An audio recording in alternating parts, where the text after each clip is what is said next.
that I find frustrating because, like, I wouldn't mind having the steelbook of The Force Awakens. If anything, just because the steelbook, if you've seen them, it's basically what it sounds like. It's a metal book. And the steelbook for The Force Awakens has a great close-up picture of Kylo Ren on the front and then Captain Phasma on the back. And it's in sort of a more of a boxy case, right? I personally wanted the steelbook because I thought it would look better on my shelf next to my Star Wars Saga collection. However, the Target version that comes in standard packaging has an extra 20 minutes of special features on it. And it's kind of like, man, why do you got to go and do that? It's a very minor thing. These are Star Wars Galaxy problems, I understand. But still, I assume that extra 20 minutes you're going to get on Target isn't going to be all that special, or else they would have included it on all the discs. But I'm still going to get the Target one because that one has the extra 20 minutes on it. Plus, the Walmart version has a really cool sort of fold-out BB-8 that folds out and shows a picture of Rey, Finn, and Poe, and so you can decide which one that you'd rather get. And again, I'm going with the Target version because I want that extra, the extra special features. Now, there was talk that it was coming to iTunes. The Force Awakens was on March 15th. That would align with what normally happens, because normally you can purchase the digital versions of the movies a few weeks in advance. Like, I think right now, if I go on the Xbox, I can buy for $20 like the last Mockingjay movie. I think that might have come out this week to purchase. But usually, if you wanted to, you could drop $20 on the Xbox and download a version of it digitally. And the only movie I've ever done that on was Prometheus, because I couldn't wait to get the Blu-ray. I had planned on doing it, honestly, for The Force Awakens. I have a free movie card for Harkins here in Tucson, so I've seen the movie free many times, not because I have a free card. And I justified purchasing the digital because knowing I'm going to get the Blu-ray, thinking that, well, I would have spent way more had I actually paid for all those times I've seen it, so I owe Disney some money. But now we're hearing, at least according to the official release, April 1st is when the HD, the digital HD is supposed to come out. So we'll see. A lot of times this stuff's wrong. Some people get it beforehand, so I know that on the 15th, I'm going to be looking at my Xbox movie app and seeing if it's available for release. Here is what we're getting on the disc. Specifically, I want to talk about the deleted scenes, which I'm most excited about. But you're going to get Secrets of the Force Awakens, the cinematic journey. I'm stoked on this. This is over an hour long. It's 69 minutes and 14 seconds. That's cool. I love documentaries. I love the Star Wars documentaries. I kept the DVD documentary disc from the original DVD release of the original trilogy because it had Empire of Dreams on it, which is by far the best Star Wars documentary I've ever watched. I mean, it's of the original trilogy. It is fantastic. I was bummed out because the beginning, which was the full length, hour and a half, almost 2 hour documentary for the Phantom Menace, didn't come on the re-release of the Blu-rays. And I don't think that I kept the DVD disc of that. I know I can watch it on. I think I can watch it on YouTube, which is why I didn't bother doing that. But the fact that we get an over hour long documentary on the Force Awakens is fantastic. The story Awakens, which is the table read for the movie, they only have it as 4 minutes long, so it must be just a short portion of the table read. And if you were following the production of the film, one of the first images we ever received as fans was a black and white photo of a room where the entire cast was sitting in the round doing the table read from the script of the movie. And so many people were expecting that they would be including, because this list of special features leaked out earlier in the week, many people were expecting that would be the entire table read. And I imagine that they wouldn't do that without heavily editing, because I would think that a lot of the secrets that were kept from the viewer are probably talked about during that table read. So that's only 4 minutes long. Crafting creatures at 9 minutes. Building BB-8, 6 minutes. Blueprint of a battle, the snow fight, 7 minutes. ILM, the visual magic of the Force, is 7 minutes, and then John Williams, the Seventh Symphony, is 6 minutes. So really, the big bonus here is the Secrets of the Force Awakens, the cinematic journey.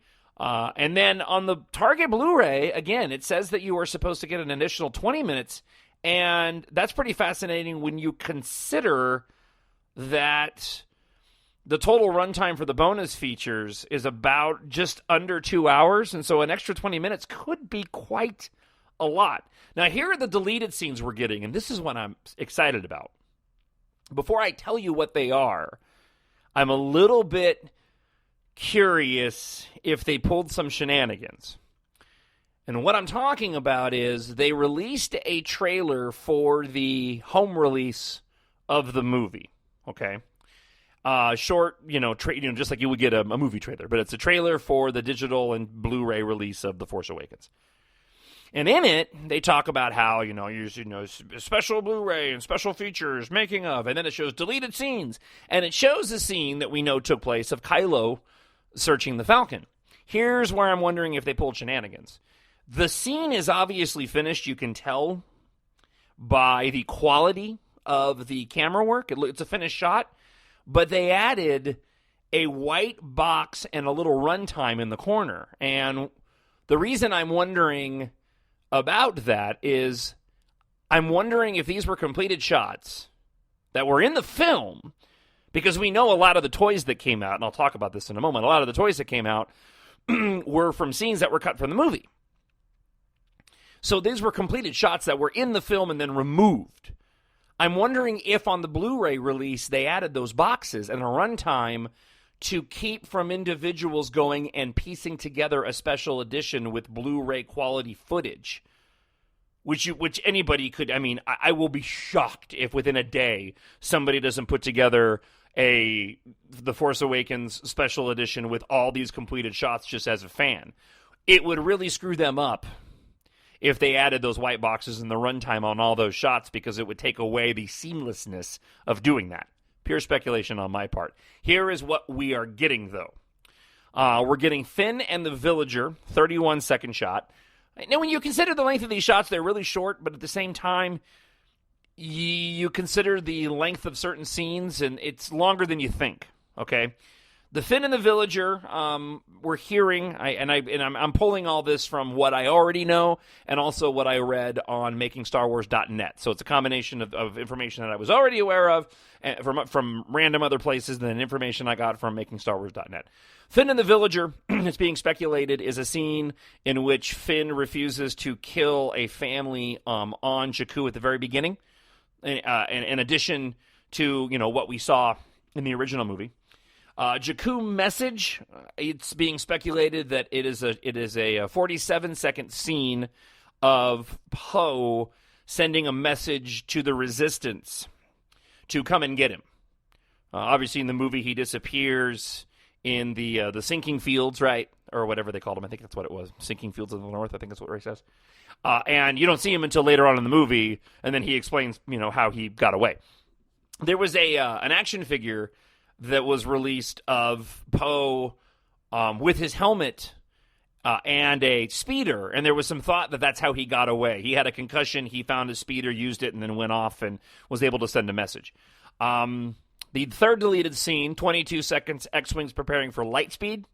Perhaps just a quick shot of the X-Wings getting ready to take off to Starkiller Base. Number 4 and number 5 are probably the most interesting and the ones I'm most looking forward to. Number 4 is Kylo searches the Falcon. And it was talked about well before the movie came out that there was a scene in which Kylo Ren goes into the Millennium Falcon on Starkiller Base while they're looking for Rey, and the Falcon is empty. And he actually goes and sits in the cockpit of the Falcon and has a moment. And it was in the deleted scene that we saw in the trailer, you hear him say Han Solo, as if he sensed Han Solo, right? So we believe that, or my speculation is, he does that on Starkiller Base, and they basically took away the scene of him searching the Falcon and then put his feeling of Han Solo in that other shot on Starkiller Base. I could be wrong. In the shot, those look like they are snow troopers, if I recall. So I'm about 90% sure that's him searching the Falcon on again, Starkiller Base after they've crashed there. Again, there's a part of me that's thinking that it also might be on Takodana, Maz Kanata's planet. But again, I'm pretty sure it's that. Anyway, the one I'm most looking forward to out of all the deleted scenes is number 5. 48 seconds snowspeeder chase. I didn't like the snowspeeders when I first saw them. I love them now. And there was supposed to be a scene on Starkiller after they rescue Rey. They go outside and they say, that the Resistance needs help because they see all the X-Wing fighters getting blasted out of the sky. And then Han talks about taking the explosives into Starkiller Base and helping them out. My friend has a bag of explosives. There's a scene where Rey gets into a snowspeeder and pilots it with Finn on board. In the movie, when they arrive right before Kylo Ren takes out Han Solo, you will, and there's a scene too where these doors, there's a scene where these doors open up and Rey messes with some equipment and it opens up a pathway in Starkiller Base for Chewie and Han. She's wearing the jacket. She's wearing Poe's, now Finn's brown jacket. When they walk into Starkiller Base, you can see the speeder in the background. So they end up getting in a speeder chase with the First Order. It's 48 seconds long. Man, I was so hoping that was going to be in the movie because that was one of the first toys that I bought on Force Friday was that speeder, and I was so bummed that we didn't get to see it in action. So I'm cool that we at least get 48 seconds of that. And then the final deleted scene is called Finn Will Be Fine, and it's 23 seconds long, and the speculation is that at the end of the movie, you actually see Finn wake up. So it's your inclination that he's going to be okay as opposed to seeing him just asleep, getting the friend kiss, if you will. Being in the friend zone with Rey before she heads off to Ahch-To to go find Luke. And I think they got away with taking that scene out because when they arrive back with the wounded Finn, you see a Resistance soldier say, "He's got a heartbeat," which was essentially a broadcast to the audience that, "Hey, Finn is still alive." So, a couple of weeks, and we get the Blu-ray, and I can't wait. Which is kind of cool because I've been working through the other movies and didn't quite realize that, oh, hey, I'm doing another Journey to the Force Awakens leading up to getting a copy of the Blu-ray of the Force Awakens. The dark side. All right. Talked a little bit already about the set at Dubrovnik for episode number 8. Episode 8. That sounded really awkward, didn't it? Nobody says number 8. Nothing. Look, I don't have much to go off of here except for there's this a row of shops, all brick buildings, this row of shops in Dubrovnik. It looks like towards the center of the town, and they've built up these archways with a neon and they've changed the glass to the storefronts to have more of a Star Wars aesthetic with very standard sort of block-colored control panels.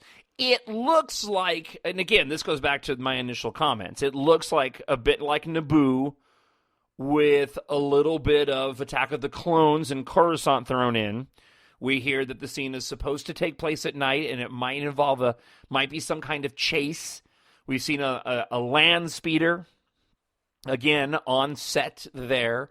So, again, people are already making their jumps and speculations and conclusions that it could be Naboo. It's so soon to tell. You could have done that with any random sort of set piece with The Force Awakens and began to extrapolate. When we got certain confirmation of actors and actresses on The Force Awakens, there was a lot of people jumping to conclusions about who these particular actors and actresses were going to play. And it turned out that they ended up being, side characters. Like Laura Dern. Laura Dern's going to be in The Force Awakens. One would think, right, that she would have a major role in the movie.